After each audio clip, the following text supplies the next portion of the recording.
I sat down the other day and made a list of all the different things I've done for money in the past 10 years of freelance creative work. I realize every year the pie chart of things that make up my income changes because I do different things every year. I don't really know how each year is going to pan out.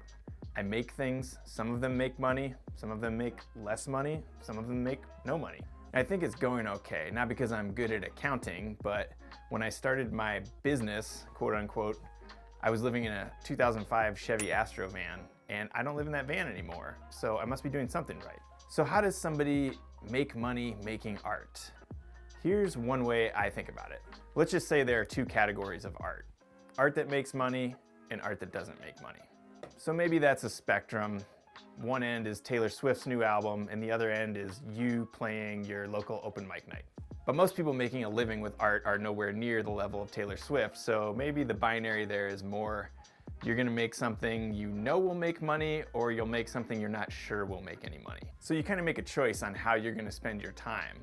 We all need to make money, but we all want to express ourselves too. And you could spend all your time making things that you know will make money, which maybe in the end will have you feeling like you sold out a little bit. Or you can spend all your time purely expressing yourself and you might starve. Fortunately, in my opinion, it's not exactly a black and white choice, or the way I look at it is not exactly black and white. I try to look at things I make having three purposes. It's art in that it is in some way a personal expression. It can also make money, and it can be a form of marketing in that one piece of art can lead someone to try to discover more of my work, or even maybe discover one of my books, or join my Patreon, or hire me to do some sort of creative work. It's like rolling dice, except instead of 2 dice, you have 3, and it's not entirely up to chance, and you can roll a 0. Sometimes I'll do something that's primarily for money, like a creative project where I'm working as part of a larger team, and that team is working for a client, and everyone has their own input, and so my creative voice in the end is pretty minimal. On the other end of that, I might do something that is purely from the heart, where I say write a story about having to put down my dog, and it's just something I want to get out and put out there for people in case they're going through the same thing or have gone through the same thing. And maybe I don't make much money on it, maybe there's no real marketing value in it, I just want to put it out there.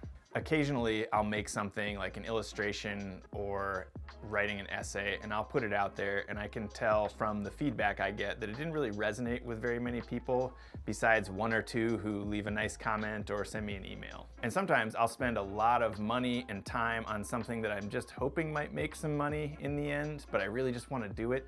Like this joke cookbook I made this summer called 15-Second Recipes that I put together, had 1,000 copies printed, hoping that it might break even in the end. And fortunately it did within a few weeks, and I maybe even made a little bit of money on it.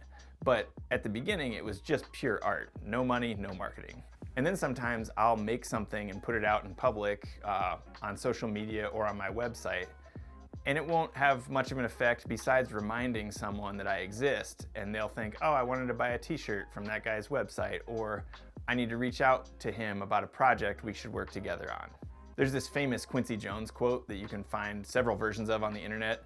The gist of it is, the second money enters the creative process, God walks out of the room. Regardless of your spiritual beliefs, I think what Quincy Jones is saying is once you start thinking, you know, will people buy this? Or how do I sell 1 million copies? Or how do I go viral? You're starting to think about what people will like and what they won't like versus what you actually want to say. In a worst case scenario, that might be something that is all money, no marketing, no art. An example might be a band that starts to see some success, but then they sign a record deal and the label wants them to change their sound in order to sell more records. And they do it, and they sell a ton of records, and they're quote unquote successful, but in the end they're not proud of their music and they don't like it. The dream is, of course, to make something truly from the heart, have it resonate with tons of people, which leads to financial success, which leads to further opportunities down the road. So maybe you write your first book, you're 100% happy with it, it becomes a New York Times bestseller, which leads to more book contracts and all sorts of speaking gigs. You roll all 5s. But I bet for most people it doesn't work quite like that. In my personal experience, I've made lots of things over the years.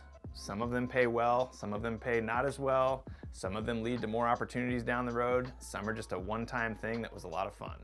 The one thing I know is that I like to make things and I want to keep doing it as long as I can, so I don't get too hung up on the idea of success. Because if you get to be creative and make something every day, isn't that success?